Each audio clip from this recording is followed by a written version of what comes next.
Welcome to the STARS program, seniors taking active roles in society. And now, here's your host, ANITA FINLEY.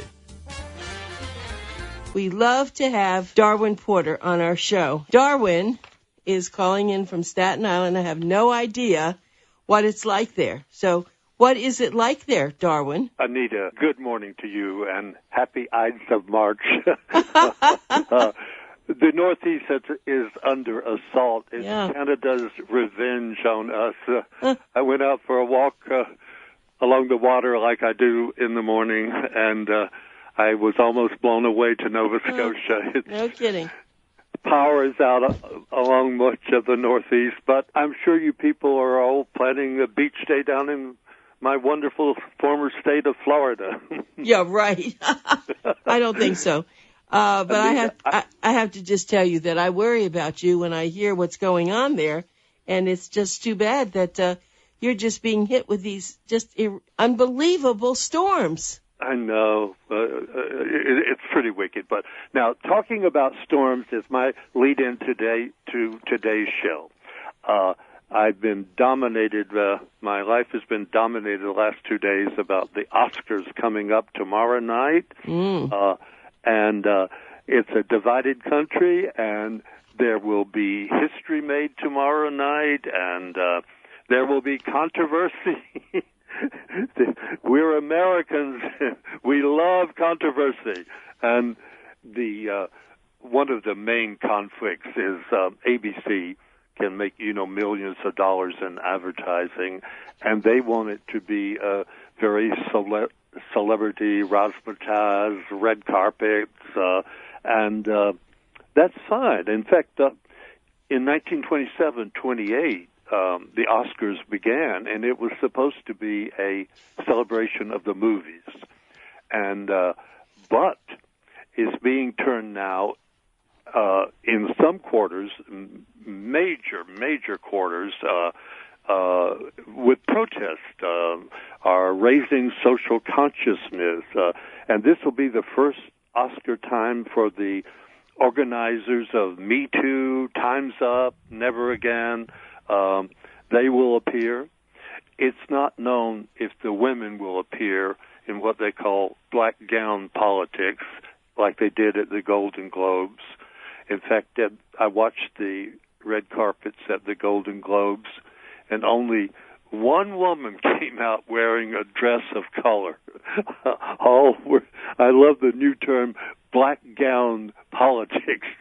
Right. Well, remember there was something, and Melania came out in a bright dress, where everyone else, where was that? There was something that was another presentation. Right. I mean, people are saying what they believe with their clothing, aren't they? Yes, they are. And at that Golden Globes, Oprah Winfrey received the Cecil B. DeMille Lifetime Achievement Award, and she spoke out against sexual harassment, delivered really a brilliant speech. Yeah. And people then later said the next morning this was her opening bid to become the first black woman president of the United States. Right. What do you think about that? She is, she's since denied it. I don't think it will happen. No, I don't either. People missed out on the irony of that Cecil B. DeMille Award. She spoke about sexual harassment. I don't think the people knew that Cecil B. DeMille, a great director, was one of the chief sexual harassers of Hollywood. Oh, really? Oh, that is funny. No, none of us knew that. He directed such Gloria Swanson, and he directed my old friend Hedy Lamarr in Samson and Delilah. And she said that Mr. DeMille spent more time kissing her feet and sucking her toes than he did directing her, and all the actresses include. So I thought it was ironic on the sexual harassment. Certainly Mr. DeMille is a great. I don't mean to detract from him, but it's another discussion for another day whether people's careers should be destroyed by their misbehavior. This again is an issue raging in America. But back to the thing. the people are already weighing in. I just saw a statement that was issued by the Republican National Committee. It said, Americans aren't interested in Hollywood liberals like Meryl Streep blabbing about politics. So he is not destined for the diplomatic corps. Who said that? Who said that? What's that? Who said that? They don't. I see. It was just said. Okay. Yeah. It's the spokesperson. They have 8 spokespersons. They maybe for political reasons they didn't want to identify the exact person who said it. Of course, there'll be kickback on that. Now, Jimmy Kimmel, whom I love very much, he once did me an incredible favor, and he's certainly known for his outspokenness. So he'll be the moderator and the host. Oh, really? Good. Oh, yeah. So that'll be fun. And now here again, there's just one irony after another. Ryan Seacrest is he's the major star that people watch for the TV network E, which does the best red carpet. Now, in the last 10 days, all these accusations about sexual harassment are coming out about him and the host of the night, and he's denied them all. Let's be fair to him. He has denied all of the accusations, but he's sort of in a tight space because he will be interviewing some of the people who have led accusations against him. What an embarrassing position to be in. Yeah, it is a curious time, but I think that the current politics is what's brought this out. Everybody is angry. Everybody is mad. Everything. The one thing I've loved, and I saw the Bill Maher show last night, is the way that the high schoolers, from Parkland have come out. Oh, and that was just fabulous the way they talk about this, and they are so outspoken. And I think finally there'll be something done because it's these kids. I agree with you, but I'll tell you though, that's not a good lead-in for what I want to talk about. Okay. I want to talk about I know the millennials and the baby boomers are fighting, but on the Oscar night, I have to side with the baby boomers because this is the night coming up tomorrow night is a celebration of baby boomers and the emergence of women over 40 that has been unprecedented. There won't be any trouble of Oscar's too white movement of the last 2 years. African American stars have made their greatest achievement and nominations in history. So incredible things are going on. And I got through to my contact in Las Vegas, and he always gives me the Las Vegas odds. He gave them to me at midnight New York time. And I want to announce these Las Vegas people, they're almost never wrong, and I may have the winners. Okay. Okay. All right, let's hear it. Okay. A baby boomer like Gary Oldman is in the lead for his role of Winston Churchill in The Darkest Hour. I agree. And that looks very, very good for him. Good. I'll just have a quick other comment on that because for the first time in history, 2 African-American actors are also up for the award. And if people vote according to their color, they will split the vote. That has often happened in Hollywood history. And when it does, if the vote is split for the same movie, they usually lose. And then this hot new actor, a British actor, he's African-American, Daniel Kaluuya, and he is a sort of runner-up favorite for his performance in a movie called Get Out. And for the Best Actress award, let's hear it for the baby boomers again. Frances McDormand, who is 60 years old, she is the heavy favorite for a movie called 3 Billboards Outside Ebbing, Missouri. Now, if they award for Best Picture for worldwide gross, it will go to one of my favorites, Dunkirk, which dealt with the incredible evacuation of the British soldiers from the coast of Africa, coast of France. I had African on the mind, coast of France in 1940. Brilliant performance. Well, who was the star of that?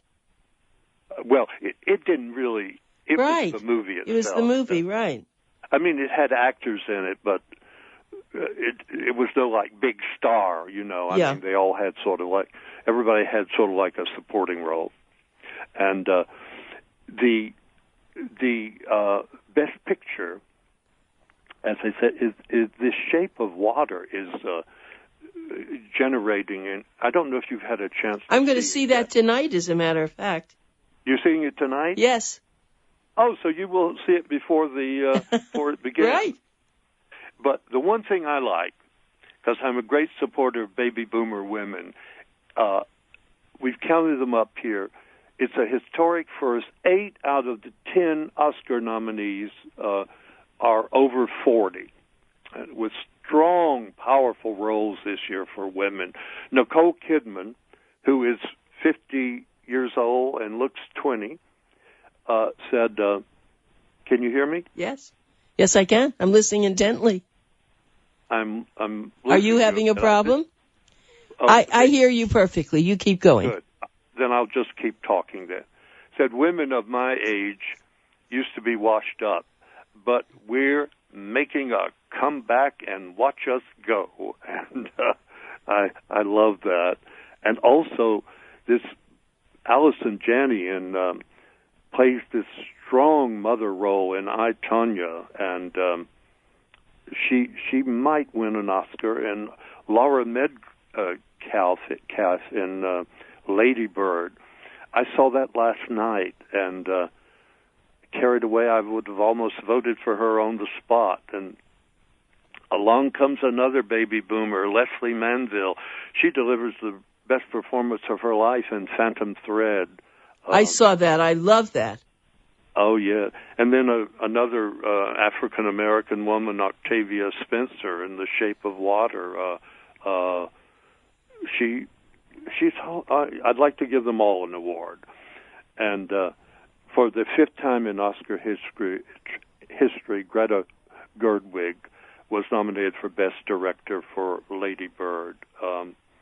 Now, it almost seems mandatory every year to nominate Meryl Streep. This is her 21st nomination, and she plays the publisher of the Washington Post, Katharine Graham, in The Post, a very, very good movie. Her co-star is Tom Hanks. I loved that movie. I thought it was great. Oh, you got to see it. Good. Oh, absolutely. Well, I don't know if you had a chance to see it if you were watching the news, but Donald Trump, our president, has weighed in on the state of movies today, and he has denounced them for their violence and sexual content, and he has called for a rating system of movies. Now, he has backed down on that because apparently someone has told him that the movies have had a rating system actually for decades. Oh, my goodness. Yeah, it's just, there's no comment. But now on the sexual harassment thing, several careers are being destroyed, and James Franco, doing the best movie of his life, Disaster Artist, has been blackballed, and he was up for award, but then he's been dropped.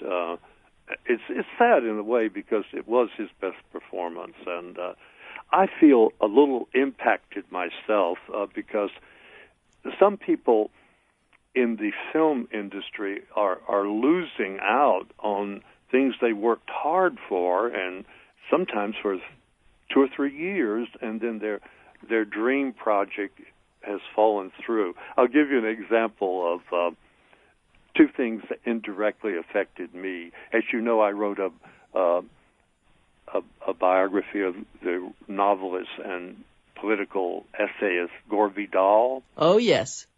It was called Pink Triangle, and Kevin Spacey was cast as Gore, and I had my material sent in to them, and I wondered what parts they were going to use. I objected to the title, Gore, because I thought most Americans would think that would be Al Gore.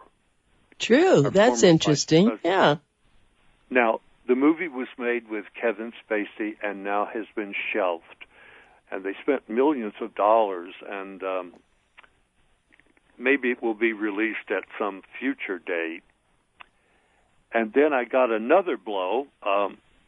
I'm hard at work now. I've just finished a book on Debbie Reynolds and Carrie Fisher.